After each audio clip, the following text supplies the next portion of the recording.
My roommate was Jewish, and several of my friends at Syracuse University, and was exposed to their families and learned a lot about the faith. So the funny story is, I was going for a Seder dinner one time at my friend Mark Stern's in New York City and on the Upper East Side. And I called my mom to tell her that I was going to wear a yarmulke, obviously, because I wanted to show respect to the family. And the grandparents are very traditional, and they had me wear one. So I was explaining the story to my mom, and she said, "Did you wear one of those Yamahas on your head?" She said. I said, "No, Mom, I didn't have a motorcycle on my head, but I did wear a yarmulke." But anyway, it's just funny. I think there's so many people who don't understand Judaism, and no, they don't, and it's no fault of anybody's. I mean, it's just not. I mean, we kind of keep a lot of this stuff to ourselves. That's why we're writing more songs so we learn about this stuff. Absolutely. I mean, it just makes it, because again, you have the 12 days of Christmas, the 8 days of Hanukkah would have been a great song. I mean, that would have been, we could have done that on the eighth day of Hanukkah. My true love gave to me. I mean, we could have had something like that, right? Don't you think? Well, as long as you're not singing it, I think that would be the key too. Yes, of course not. No, I don't want to do that. So I again, I love the fact this time of the year. I love the holiday season. It's kind of great. Now getting on, I'm going to switch gears a little bit because I thought this was kind of funny. I don't know. You obviously were up with this with the news because Brian Kelly, former Cincinnati coach, Notre Dame coach, he goes to LSU and he does a fake Southern accent. Like he's from Boston, for crying out loud. And I don't know if you saw this, but there was a video of someone imitating Coach Saban calling Brian Kelly, and he did both voices on a video, and he did the voices on both, and he was like, "As Coach Saban," and he just did the voice, and then he did Brian Kelly talking about maybe getting some sweet tea and sitting there with the vapors and all this stuff, and it's kind of funny at LSU. I didn't know what your thought of that, leaving Notre Dame in the middle of the night, just kind of texting his team at the last minute saying, "Oh, sorry," and then I'll be there at 7 a.m. And I think, what was it, 4 minutes later, he was back in the car. Is that right? 2 minutes. Yeah. What are your thoughts of these college coaches? I don't know. Go ahead. You were going to say something. Sorry. We have this forum and this podcast, and it's not like TV where it's like 2 minutes, Mike, 2 minutes. We have time to talk. So I have a lot of thoughts on this. We'll get around to Brian Kelly at the end, and he hasn't done it right. But in general, people criticize the college coaches for what's going on. I just have a couple of thoughts. Number one, The Rock makes $30 million for a movie. Morning anchors on the Today Show make $25 million a year because the Today Show makes $400 million for the company. CEOs of major companies make gazillions of dollars and all of that stuff, and nobody ever says anything. But for some reason, college coaches get this rap, for making $100 million over 10 years. I say it's not their fault. It's what college football has created. College football has created a situation where we are less than 2 weeks away from the early signing period, yet you're now it's the end of the season and coaches are leaving and being wooed by other schools. They ought to push the signing period back to January or February so that the best coaches at the best programs who are all playing right now are not being interviewed for jobs. Luke Fickell should not have to think about the Oklahoma job, the Notre Dame job, all these jobs right now while they're recruiting kids in their living rooms. They should push that back so that we don't have this overlap. And there are no contracts in college football. If I wanted to go to channel 19, channel 12, or channel 9 or whatever, I can't go. I have a non-compete and I have to sit my contract out. In college football, you don't. You just signed a 10-year, $100 million deal at USC, Lincoln Riley. Next year, if I want to bring him to wherever, I can. It's that there are no contracts, there are no rules, and it creates a situation where if you're Lincoln Riley saying you're going to go to USC, how are you going to? You're recruiting right now. Are you going to tell a kid in the living room, "Well, I'm up for a job at USC right now, so I don't know what to tell you"? Of course, you're not going to do that. You're in a tough spot, and you got to wait to hear what happens with the job before you tell the kid that you're not going there. So I don't blame the coaches, but I do blame Brian Kelly 2 times now. First of all, with Cincinnati, I would never blame a guy in that situation for going to Notre Dame from UC at that point back in 2009 or whenever it was, because it was a better job and it was a dream job. It's that he was at a banquet. He was telling his team and the media in the banquet room, I'm not leaving UC. Then he literally walks across the hall to an ESPN sit-down interview, accepting the job. It's the way he's handled it. Now with this job at LSU, he's been doing the Notre Dame thing for 12 years. He's winning. You know, you get to that certain age, you need a new challenge in life. I don't blame a guy for leaving, especially for what he left for. But to go down there and suddenly have a Southern accent, standing on the court at an LSU football game and having that Southern draw and saying that this is the best school, the best president, the best athletic director, the best facilities. Come on, dude. I know. It's like, can you just say, hey, I'm leaving Notre Dame. Notre Dame was an amazing experience. I had a great experience there. I think I know how to coach, and I'm going to bring that here. Can you just do that? I mean, it's just unbelievable. I know. So I have one thought of this as well. And I don't have a problem with coaches, doing it. They've got to better themselves. And I hate when they say, I'm here at my dream job. And the next thing you know, they're moving on to another school. But the big thing is, I don't have a problem with anybody. I don't have a problem with the money. I have none of that. What I have a problem with, a coach can move and do whatever he wants to do, but a player has to sit out a year if they want to transfer. They need to stop that as well. They need to let the players, if a player on Notre Dame wants to move now that Kelly's gone, they should be allowed to do that. And the same thing goes for Oklahoma, and the same thing goes because I don't think it's right that a coach, and I agree with you. I think that you need to postpone this. It shouldn't be fair that they're not coaching these bowl games. And, right. We always bitch and moan about the players not wanting to play in these games, but it's okay for the coach to just leave. And, Notre Dame's, and you're right. Luke Fickell should not have to concentrate on whether or not he's going to be the next coach of Notre Dame. He's coaching UC and he's trying to win a championship. I don't like that. I don't, and it happens so quickly. It was just a kind of a domino effect of all these coaches, and everybody's like, Luke Fickell is going to be the next coach in Notre Dame. Thank goodness that wasn't the case, but it's just, you couldn't have blamed Luke Fickell if he wanted to coach Notre Dame. I mean, let's face it. Yeah, well, a couple things. First of all, thank God they changed the rules a little bit with players. It used to be 4 or 5 years ago, if you were a player, you had to wait a whole year. Now they allow you at the end of the season, at least, to enter the transfer portal. So you're seeing this more and more. It used to be that a coach would literally recruit a kid, get him there. He'd be a freshman, and then he'd say, bye, I'm going to Notre Dame. And then the kid's stuck for a year or two. They're allowing kids now to transfer, which is good. And you're seeing that with the kids recruited by Lincoln Riley, who committed to Oklahoma. A lot of them are going now to USC, which is fine. The other thing I want to address is, a lot of UC fans I was getting into it with some UC fans on Twitter. They are a loyal bunch, I will say. And they look at Luke Fickell like one of their family, or like he's a football god, and they should. So anytime I say anything about an open job, people would just hammer me, and it's kind of funny. But a lot of people were theorizing, and this is what I found funny. If Luke Fickell got the Notre Dame job, or if Luke Fickell takes the Oklahoma job on Sunday, he's the loyal guy who's going to stay through the college football playoff. And I'm trying to tell him, that's not going to happen. You don't give $100 million to a guy and make him the face of your machine, your program, and then say, hey, we're recruiting the top athletes in the country right now, but I want you to stay for 2 weeks or a month at UC and finish out the season. It just doesn't happen. And that's why it's so unfair what college football has done to these coaches. As loyal as Luke Fickell is, and I know if he did leave, and I don't think he's going to at this point, I don't think, but who knows? I mean, we'll talk about that.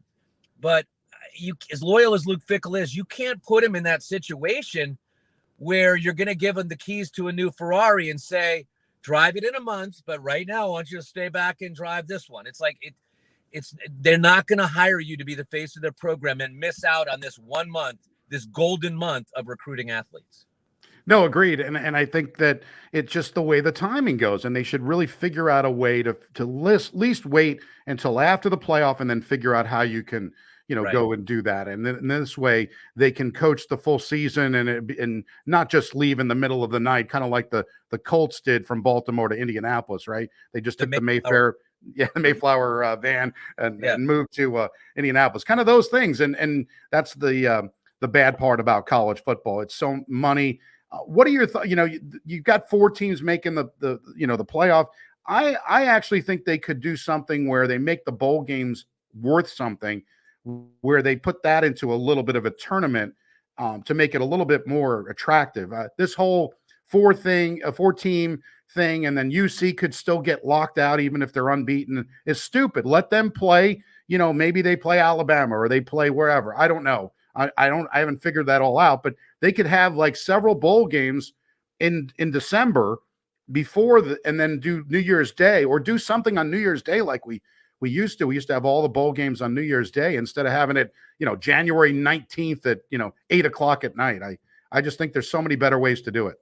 Well, obviously television has changed the game, and when it used to be so cool to sit there on New Year's Day and watch 5 bowl games, but you're not getting the most out of your television audience if you've got 5 games, including 2 on against each other.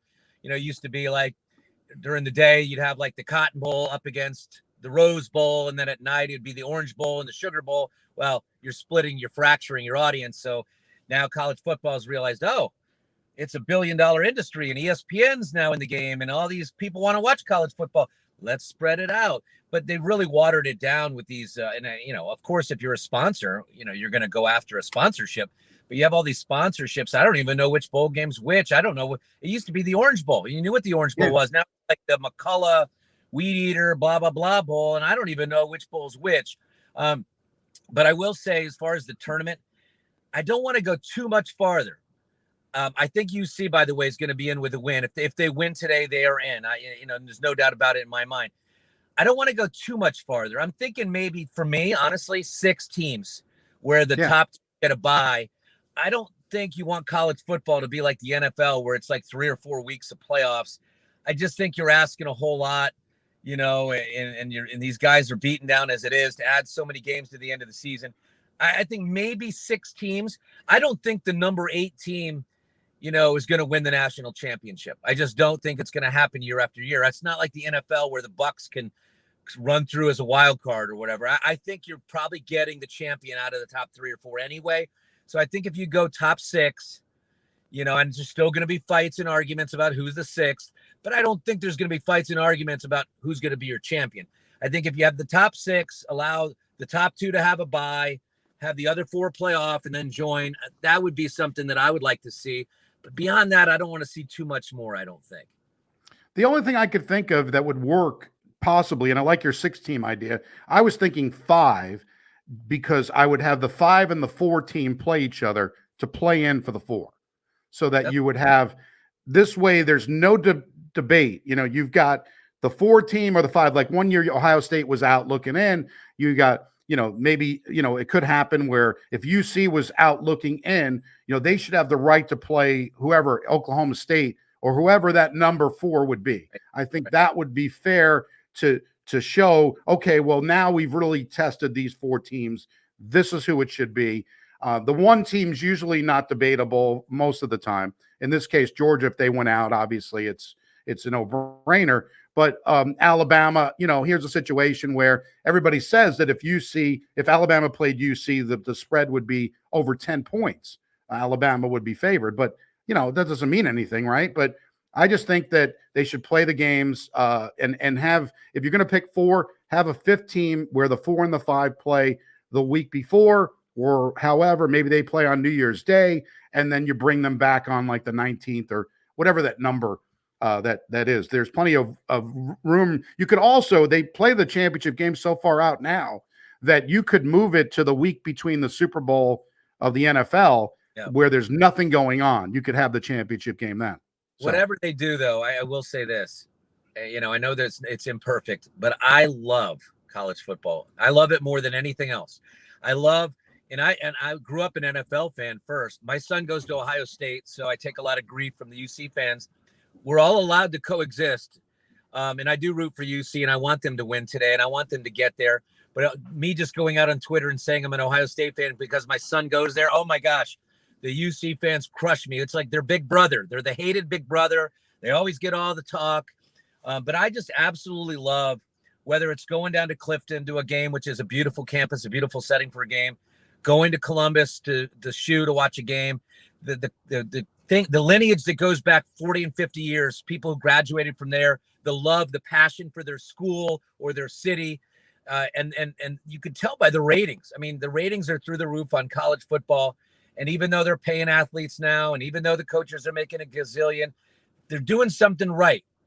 So just don't mess it up. And I don't want to swear, but you know the saying that don't mess it up. But well, yeah, exactly. Don't blank it up, college football, because what you got right now is so good. It's so good. And I love, God, it's on a Saturday to watch these night games and get ready for Alabama to play Auburn or Ohio State to play Michigan, even though it didn't go well for my son's school. Just those traditions and rivalries is so much fun. It's great. Yeah, I love the Ohio State-Michigan game. I enjoy that every year, and I agree with you. The rivalries are really good, and if you did too many more of this, these games wouldn't be as important. So I agree wholeheartedly. I think that one thing I don't like, I really love college football on Saturday, and I do not like having these games on Tuesday night. Playing some of these games. I know you have to fill some time with TV. I don't like the NFL doing Thursday night either, but this is the what we are right now. We just have it on all. I used to love, Saturday was college, Sunday was NFL, and maybe, Monday as well. But now we've got it every night of the week, and it's too much. Well, I think what you're seeing, just like I talked about spreading out the bowl games, you have these smaller conferences. And if you look at it the other way, it's ingenious. The MAC, they call it MACtion. They said, hey, we want to be on TV. And they go, well, you can't be on Saturday nights against Alabama. You can't be on Thursday nights against this. Well, we'll play games on Mondays and Tuesdays. ESPN says, okay. So the MAC conference and conferences like that have taken the hit and not played on a Saturday so they can play on the following Tuesday or Monday. And so now Miami gets to play Toledo on a Tuesday night on ESPN because they chose to restructure their schedule so they could get a piece of the pie. So I get what you're saying. It is watered down, and I guess we don't have to watch. To me, the NFL is the one that's watered down. Sunday Night Football is on our network on NBC, and I think that's worked out okay. At first I was like, it's a lot of football for a Sunday, but I guess that's okay. And Monday, I don't know. I would almost do away with the Thursday night thing. It's just, It is too much. I think for the players and I guess the fans like to see it, but for me, selfishly, like you're talking from your point of view, for me, I don't need to see football. I want it to be special. And there is something special about waiting an entire week, getting pumped up. Like you feel like a linebacker. I'm 50 years, in my 50s, and I feel like I'm still playing the game and all pumped up about the Bengals playing the Chargers this Sunday. And I can't wait for the game. It's like, then there's a game Thursday, and then there's a game Saturday. At the end of the year, they play 2 Saturday games. It's like, okay, you're right. It's a little watered down. Exactly. You like pizza, but you don't want to eat it 7 days a week, right? That's the way it works, right? Now, what people don't know about you, Mike, is before you moved into news in 2000, you were a sportscaster in Philadelphia. So that's why I bring up sports with you, because I know that you could talk it. You actually hosted Major League Baseball pregame shows, and you did some work for the Eagles. You were twice named AP Sportscaster of the Year in Pennsylvania. So people don't know that. They think, oh, Mike's this hard news guy, which you are, now. But I like talking sports, and I knew you would fit the bill.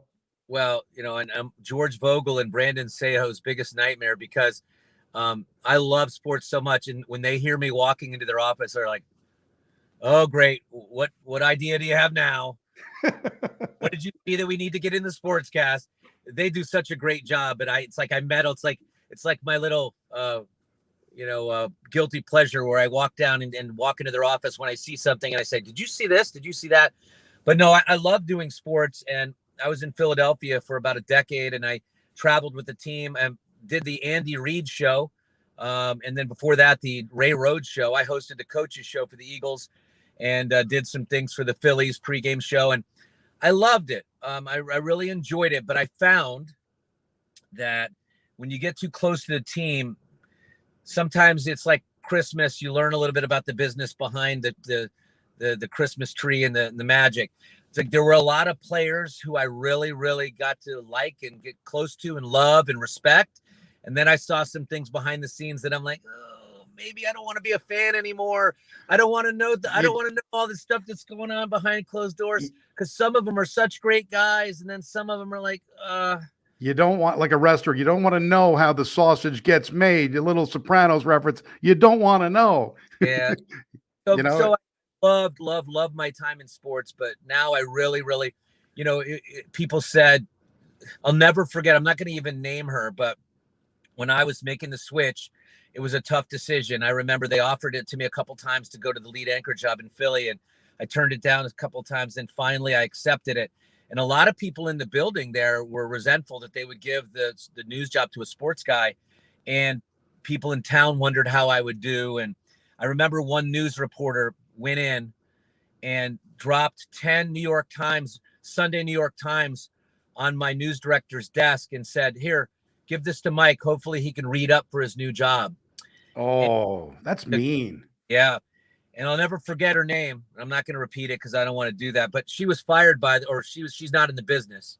She got out of the business about 4 or 5 years later. To me, it's like it wasn't that difficult a transition. I literally switched the news radio in my car to the sports radio in my car to news radio in my car. Telling a story is telling a story is telling a story. And it's as simple as that.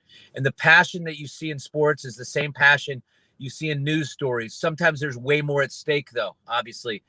The passion about winning and losing a game is replaced by the passion of a family trying to take care of their kid, or some terrible tragedy happening in their lives, or some beautiful thing happening in their lives. And so it's a different degree of passion. But I learned that telling a story is the same. And you just have to listen to people. You have to listen to what they're saying. Then you have to follow it up with a question after you're actually listening. You don't come in with 10 questions. It's like, okay, here's my first question. Oh, I didn't even hear anything you said. Here's my second question. When you're doing an interview with an important player in the news world, sit down and listen. And I will say, over the years, I've learned to ask tougher questions. In sports, as a sports fan growing up, you're so enamored and you're so afraid of the athletes and asking them a tough question. And then they say something mean, and then you get all worried that the team's not going to like you anymore when you're younger. And now I feel like on the news side, I feel a responsibility now to the people at home that I'm going to ask the tough question, and I'm going to get the right answer, and I'm going to do my homework, and I'm going to get the right information. I'm going to convey it to the viewer. So I've learned so much over the years, but I did absolutely love my time in sports. And I don't want to color it with this pencil that, there was all these bad things, because it's so much fun.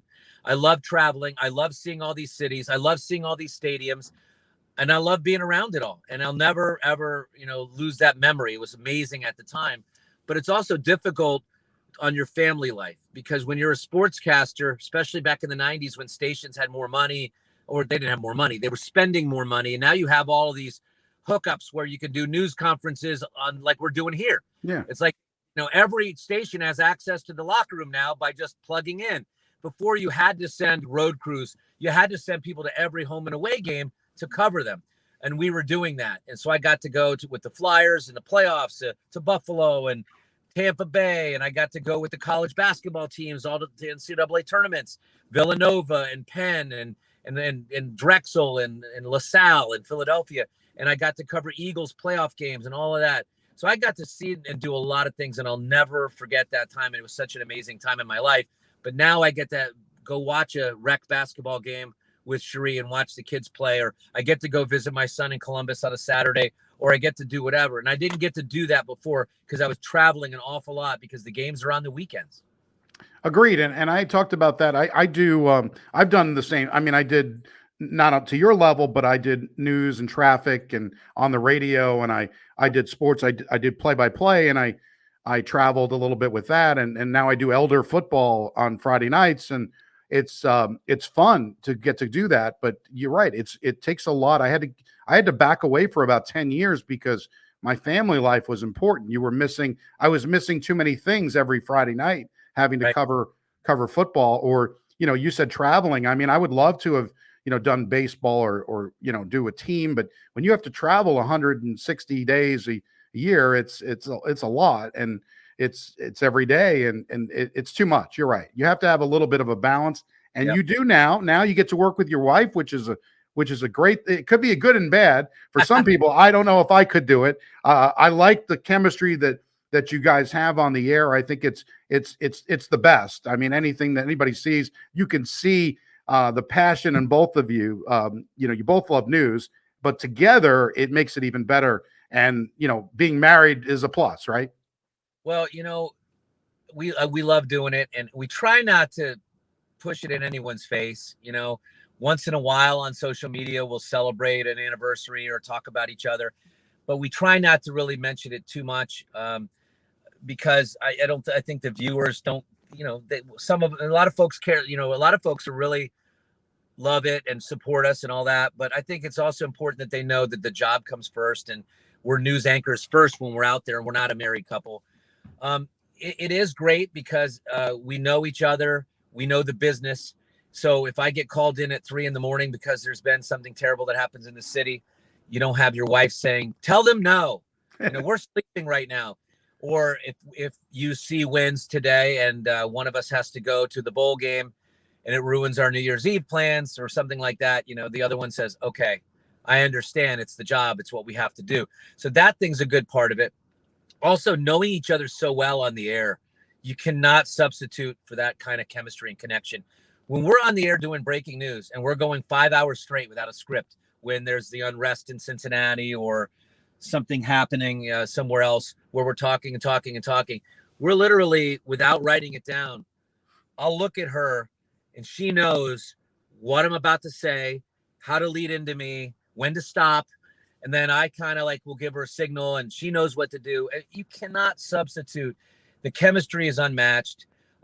Do we have married squabble things that go on at work sometimes? Yes. Is it difficult sometimes? I mean, we've had them coming right up, where you're like, just things aren't going well that day with the kids, or things aren't going, we disagreed on something, and it comes right up until news time, and then the switch goes off. And it's hard sometimes, but it's never, ever, ever filtered over into what we do on the anchor desk. We just switch it off and it's a job. But yeah, we love doing it together. I couldn't ask for a better anchor partner and wife. And it's been an amazing situation, honestly. Well, Cherie will be on in 2 weeks, so we'll ask her again. She'll come back on, and I know she feels the same way, and she does it. I think you guys should do. We need to bring back the old Bert Convy Tattletale show, and Bert Convy's no longer with us, but the Tattletale show. Do you remember that, where they wore the headsets and Yep. the banana section? I think we need to bring that back. But Mike, I could talk with you for hours. It's a pleasure to do this. Now you can like Lens Burning Bush on Facebook at Lens Burning Bush. You can follow along on Twitter at Lens Burning Bush as well. YouTube channel is Len Harvey, and I'm going to post video of today's broadcast on YouTube as well, so you can subscribe to that as well. We're on all over: iTunes, Spotify, Google Play, Podbean, iHeartRadio, TuneIn, and you can ask Alexa to play Lens Burning Bush, but make sure you say Lens Burning Bush podcast if you're in the living room, because you don't know what's going to come up if you say that. But it's been fun, Mike. I love that you come on, and like you said, you get to let your hair down. Whatever. And, yeah, whatever hair you have left, I understand. But it's good that you get to be yourself a little bit. I know, doing the news, everything's got to be serious. So this is fun. We talked about the Christmas music and Hanukkah, the lack of Hanukkah, good Hanukkah songs. So hopefully we could change that. But I like to kibitz about all that kind of stuff. But thanks again for doing this. It's a pleasure. I'll retweet. I'll share on Facebook. Do it again sometime, and take care of yourself. Have a good one. Okay. All right. Well, thanks, Mike Dardis. I'm Len Harvey. We'll be back with another episode of Lens Burning Bush next week. So long.